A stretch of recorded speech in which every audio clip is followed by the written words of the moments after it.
சனி பெயர்ச்சி பலன்கள் மார்ச் மாதம் 2025. சனி கும்ப வீட்டிலிருந்து மீன வீட்டுக்கு போகிறாரு. அங்கே போய் 2.5 ஆண்டு வருடங்கள் இருப்பார். அதோட பலன்கள் தான் என்ன அப்படிங்கிறத நம்ம இப்போ பார்க்க போகிறோம். இந்த பலன்கள் நீங்கள் உங்கள் ராசிக்கும் பார்க்கலாம், உங்களுடைய லக்னமுக்கும் பார்க்கலாம். ஆனால் உங்களோட ராசியில் இருக்கிறப்போ தான் அதோட தாக்கத்தை உங்களால் ரொம்ப அதிகமாக உணர முடியும். இருந்தாலும் நீங்கள் ரெண்டுக்குமே பார்த்துக்கோங்க, செக் பண்ணிக்கிறது நல்லது தான்.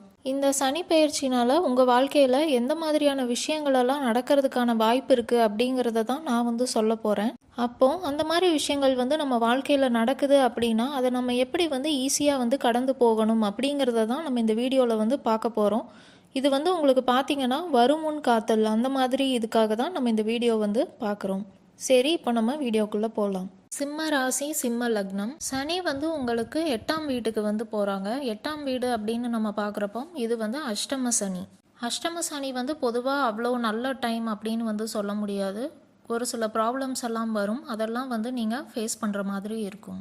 8ஆம் வீடு எதை குறிக்கும் அப்படின்னு பார்த்தீங்கன்னா உங்கள் வாழ்க்கையில் ஒரு பெரிய திருப்புமுனை அந்த மாதிரி வர விஷயங்கள், திடீர் மாற்றங்கள், தாமதங்கள், தடைகள் இதெல்லாமே 8ஆம் வீடு குறிக்கும். நீங்கள் உங்களுடைய வேலை இல்லைன்னா பிஸ்னஸில் பணம் விஷயமில் ரொம்ப கவனமாக இருக்கணும். உங்களுடைய சுய ஜாதகத்தில் சனியோட அமைப்பு எப்படி இருக்குது அப்படிங்கிறத பொறுத்து தான் பலன் உங்களுக்கு வேறுபடும். சனியோட அமைப்பு நல்லா இருக்குது அப்படிங்கிற பட்சத்தில் உங்களுக்கு பெரிய கெடுதல்கள் எதுவும் நடக்காது. அப்படி சனியோட அமைப்பு நல்லா இருந்தாலுமே உங்கள் வாழ்க்கையில் ஒரு சில மாற்றங்கள் இந்த காலகட்டத்தில் நடக்க தான் செய்யும். உங்களுடைய ஆரோக்கியத்தில் இந்த நேரத்தில் நீங்கள் ரொம்ப கவனமாக இருக்கணும். அதிகமாக உப்பு இருக்கிற சாப்பாடு இல்லைன்னா ரொம்ப ஆயிலில் ஃப்ரை பண்ண சாப்பாடெல்லாம் நீங்கள் சாப்பிடாம ஹெல்தியான வெஜிடபிள்ஸ், ஃப்ரூட்ஸ் இதெல்லாம் சாப்பிட்றது ரொம்ப நல்லது. இந்த காலகட்டத்தில் உங்களால் கரெக்டான டைமுக்கு சாப்பிட முடியாது. லேட்டாக சாப்பிட்ற மாதிரி இருக்கும், இல்லைன்னா ஒரு வேளை சாப்பிடாம ஸ்கிப் ஆகிற மாதிரி கூட இருக்கும். உங்களுடைய வேலையில் மாற்றங்கள் வர்றதுக்கான வாய்ப்பு இருக்குது. ஒன்று நீங்கள் வேறு ஆஃபீஸ் போவீங்க, இல்லைன்னா உங்களுடைய ஆஃபீஸ்லேயே வேறு பிரான்ச் போவீங்க, இல்லைனா சேம் பில்டிங்குள்ளேயே நீங்கள் ஒர்க் பண்ணுற பிளேஸ் சேஞ்ச் ஆகும். இந்த மாதிரி எந்த சேஞ்சஸ்னாலும் நடக்கலாம். நீங்கள் இப்போ ஒரு வேலையில் இருக்கீங்க, இன்னொரு வேலைக்கு மாறுறதுக்கு ட்ரை பண்ணிகிட்டு இருக்கீங்க அப்படின்னா அந்த இடத்துல இருந்து ஜாப் கன்ஃபர்மேஷன் இல்லாமல் நீங்கள் ஆல்ரெடி ஒர்க் பண்ணிகிட்டு இருக்க ஜாபை விட்டுறாதீங்க. உங்கள் கூட வேலை செய்கிறவங்க, உங்களுக்கு மேலே வேலை செய்கிறவங்க கிட்ட இந்த டைமில் எந்த ப்ராப்ளமும் நீங்கள் வச்சுக்க வேண்டாம். அவங்கக்கிட்ட நல்ல ரிலேஷன்ஷிப் மெயின்டைன் பண்ணிக்கோங்க. அப்படி இல்லைன்னா அவங்க உங்களுக்கு எதிராகவோ இல்லை உங்களுக்கு தெரியாமல் உங்களுக்கு பின்னாடியோ வேலை செய்வாங்க. நீங்கள் கவர்மெண்ட் வேலையிலலாம் இருக்கீங்க அப்படின்னா இந்த காலகட்டத்தில் ரொம்பயுமே கொஞ்சம் கவனமாக இருக்கணும் இந்த மாதிரி விஷயத்தில்.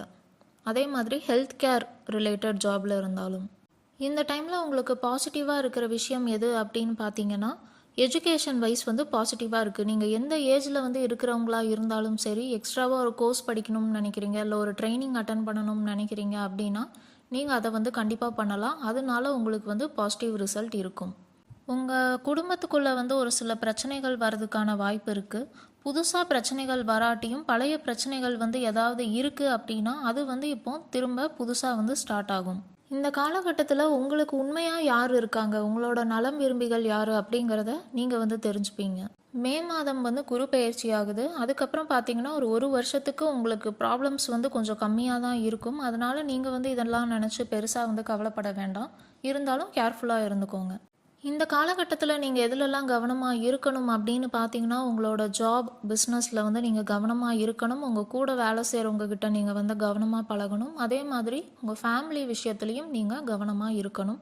அப்புறம் உங்கள் ஹெல்த்தையும் நீங்கள் நல்லா பார்த்துக்கணும். கரெக்டான டைமுக்கு சாப்பிடணும்.